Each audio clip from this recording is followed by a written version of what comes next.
This is Cyn. If it wasn't for the teacher being actually the most relatable character on the planet, I would say that Cyn is my favorite character. But there's no denying that Cyn is 100% one of Murder-Drone's most interesting characters, and debatably has the best design. So I'd like to use this video to take a deeper dive into both Cyn's backstory and them as a character, and why objectively they have one of the most tragic backstories.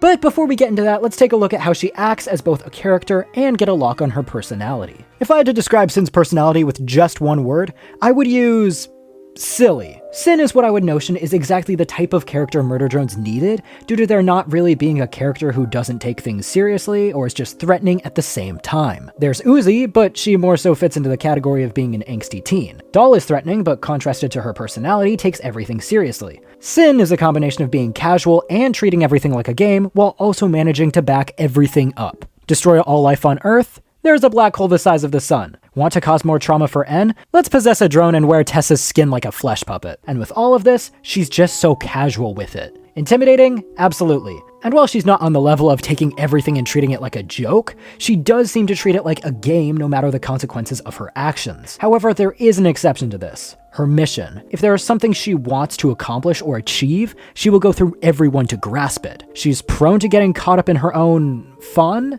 as episode 8 demonstrated, but that was after she managed to get Uzi in the core of the planet, and from her perspective, she had basically already won. Oh, and this is kind of random, but supposedly Cyn is autistic, confirmed by her voice actor. Never thought I'd relate to a sentient drone who's capable of ripping through space, but you know what? Bet. Cyn as a character is also just a good antagonist. She's threatening, funny, and can switch from being adorable and horrifying on a dime. And her backstory especially highlights on this. Cyn's story begins with some very interesting details in order to fully understand it. The Elliots were a family that relied on worker drones to carry out every single one of their tasks, from busy work to preparing galas, except they did not treat them with an ounce of respect and constantly destroyed and disassembled them improperly. As stated in the Zombie Drones VHS, if you don't properly disassemble your drone, there is a 0.01% chance for the AI core to reboot and creates this auto-run program, and they essentially become the host of the solver. And this is where Cyn's story both begins and ends. We know Cyn was thrown out by the Elliots because she was dumped in the same swamp as all the other worker drones, and remember that 0.01% chance?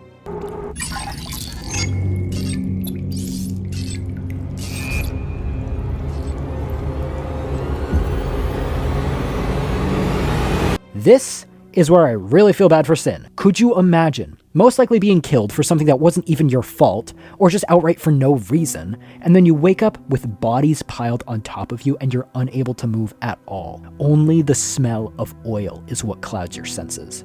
And you know what's even more terrifying about this? We don't know how long Cyn was down there. We know she got rescued by Tessa at some point, but that could have been for weeks to maybe even months. But eventually she was saved by Tessa, the only person who ever treated Cyn with even the tiniest bit of kindness, but she was allowed to stay as her plaything. Really interesting detail I noticed when finding the footage though, is that unlike all the other worker drones' eyes, which are white, Cyn's eyes are yellow, pointing towards that she's now the host of the solver. And soon we learn what she spent all that time thinking about when she was trapped under the bodies. She was going to kill everyone, and not just the people who wronged her. No, she was going to glass the entire planet. But she gave Tessa an out. She didn't want Tessa to see her murdering her whole family at the gala. She persuaded her to stay in her room, which she didn't. And what she saw was a complete massacre, and I'm fairly certain there wasn't an inch in that room that wasn't covered in blood. And you guessed it, black hole the size of the sun, and it's time to tear apart the planet from the very core. And she didn't stop at Earth either. She then went on to kill humans on other planets by using disassembly drones, by hacking into previous worker drones and upgrading them.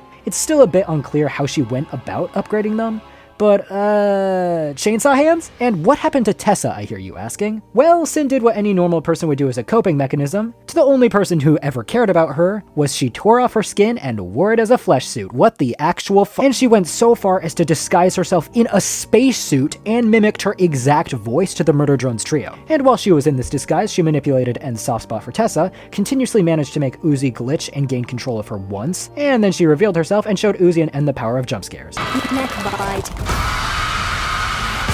When I say she genuinely played these three so hard for the 2 episodes she was highlighted in, oh my god, I'm still surprised looking back at N managing to break his own code to slash her when he still thought she was Tessa. But since she is the host of the solver, what type of abilities and weapons does that come with? Cyn has basically everything that the base Solver has and then some. Telekinesis, changing matter down to the biological level, teleporting so fast it creates after images, regeneration from anything that doesn't harm her central core, force fields along with projectile reflection, null space, which is essentially a mini contained black hole, although at her peak she can make them the size of the sun. Moving on to abilities that got added on are callback ping, which essentially is a ping to any Solver drones in the area, and it makes it very difficult to resist. Hollow projections of anyone she's seen, mimicking voices, possession of other Solver and possibly murder drones, and eldritch tentacles that can either be so big they wrap around a planet's core and rip it apart, or small enough for Cyn to use them as improved agility. She also has these metallic claws, but this just falls back to manipulation of matter. And there is one thing that, I don't know if I'd put this in the same category of abilities, but sometimes when a Solver drone either eats another Solver drone, weird, I know, just go with it,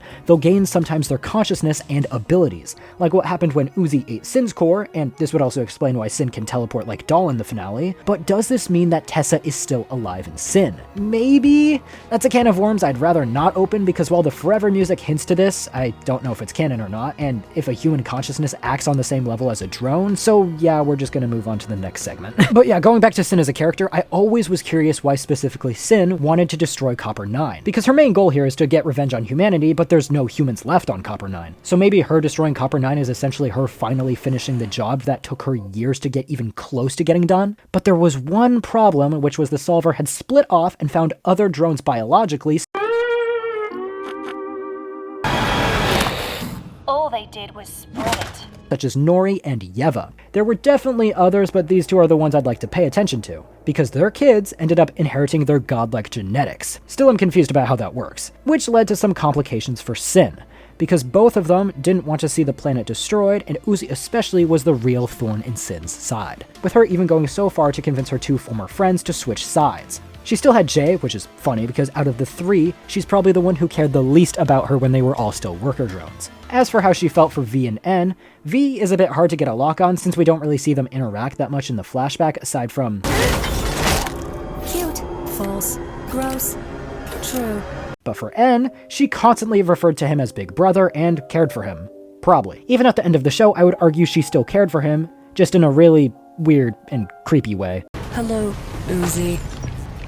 Hi, N. But all of this eventually led to multiple confrontations with Cyn near the finale, and all of them, excluding the final battle, either ended in manipulation of the mind, panic attacks from the main characters, or just resulting in them outright retreating, and the entire time Cyn was enjoying it. Now that's the definition of talking shit and backing it up. And then in the finale commenced one of the series' greatest fights, with Cyn and Uzi mirroring each other's moves, with backup on both sides from disassembly drones, with bullets flying, missiles being kicked, RIP physics. But all of this is happening while Nightcore is playing in the background. Now this is peak.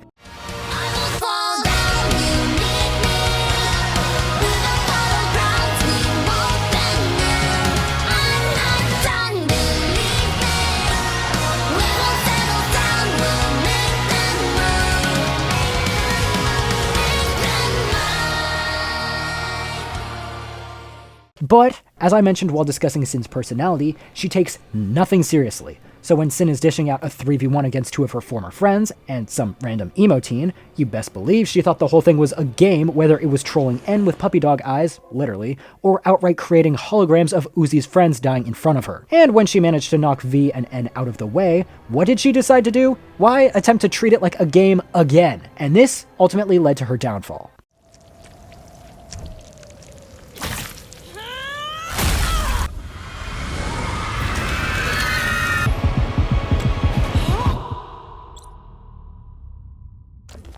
So, she's dead, right? Well... You look great. Have you considered a bow, though? So, yeah, that happened, and honestly, she's cool now. Aside from the spreading of a zombie apocalypse every 2 minutes, dang, the Solver is actually busted, it seems, at least based off the lyrics from the song Fight Till I'm Good Enough, that this isn't the last we'll see of Cyn, because she wants to break free and she's supposedly growing stronger within Uzi. But for now, she's going to continue to attempt and make Uzi's life a living nightmare. Heavy emphasis on attempt. And yeah, that's about everything I'd like to cover on Cyn. Genuinely, I'm so happy Liam and Glitch locked in on the antagonist and somehow made this character both the show's most cute and intimidating character. Didn't know it was possible, but...